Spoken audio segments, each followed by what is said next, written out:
le mercredi, on rit ou on sourit. Oui, c'est le jour de parution du Canard enchaîné et de ses dessins.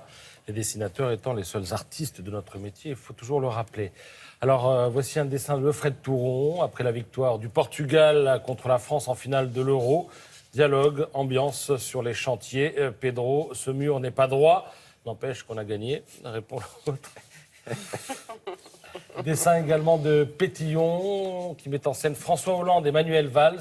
J'ai constaté, dit le président, une nette amélioration jusqu'à la 109e minute. C'est vrai qu'après, ça s'est dégradé. Eh oui. Puis pour rester dans la politique, ou en tout cas la lisière de la politique, un dessin qui met en scène Nicolas Hulot, qui, je le rappelle, a renoncé à se présenter à la présidentielle de l'an prochain. Je réfléchis, dit-il, à une candidature en 2022. Et au loin, vous avez la mer. Sans doute du côté de Saint-Lunaire, dans les Côtes-d'Armor.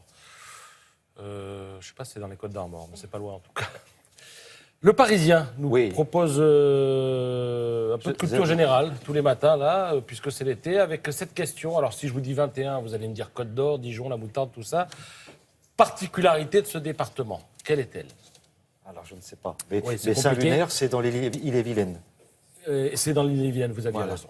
Parce que j'étais en train de réfléchir. 10 kilomètres, oui. Alors, la Côte d'Or, particularité. Alors, c'est le seul département français dont le nom n'est pas lié à un critère géographique. Comme une rivière ou une montagne. Vous avez les Alpes-Maritimes, les Bouches-du-Rhône, la Seine-et-Marne, la Loire-Atlantique. Bon, voilà. Alors, pourquoi côte? Eh bien, parce que ça fait référence en fait au relief. Là, c'est pas compliqué. On retrouve d'ailleurs cette référence dans les appellations de vin, côte de nuit, côte de Beaune, etc. Et puis alors, pourquoi côte d'or? Or, parce que c'était la teinte dorée que prenaient les vignes à l'automne. Voilà. Si, c'est magnifique, c'est un peu de poésie, ça fait jamais de mal. En savoir plus, lisez Le Parisien, mais tous les jours on apprend des choses dans Le Parisien. Alors, maintenant le supplément Sciences et Médecine du Monde, avec, regardez cette magnifique photo, elle illustre un papier passionnant sur le sport et la physique, parce que oui, le sport, c'est le nouveau terrain de jeu des physiciens qui se posent des questions, mais sorties, alors je ne sais pas d'où, mais de nulle part. Par exemple, est-ce que les avirons avanceraient plus rapidement si les rameurs ne plantaient pas leurs rames dans l'eau en même temps, mais en décalage, comme les petites pattes d'une crevette? Vraie question à laquelle ils ont répondu. Et si, pour être sûr de marquer un pénalty, le footballeur changeait de chaussures avant de tirer et mettait une paire plus lourde qui propulserait donc la balle plus vite? Vaut-il mieux, lors d'une séance de tir au but, mettre le meilleur tireur au début ou à la fin?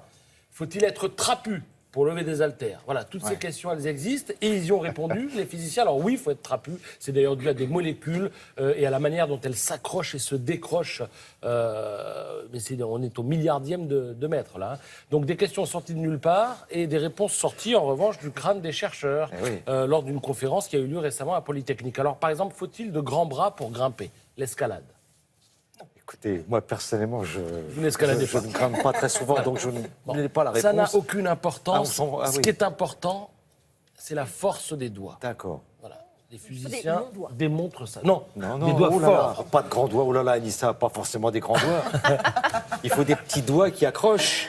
Le volant de badminton. Oui. Vous savez qu'on a mesuré un smash, c'est le record du monde, à 493 km/h, donc 137 mètres secondes.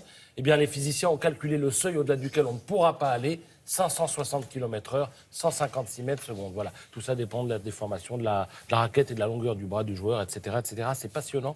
C'est les rapports entre la physique et le sport, c'est dans le monde. Voilà, Patrice Romaine qui se lève tous les matins à 3 heures. Oui, et ça, c'est aussi un exploit, je peux vous dire. Merci beaucoup.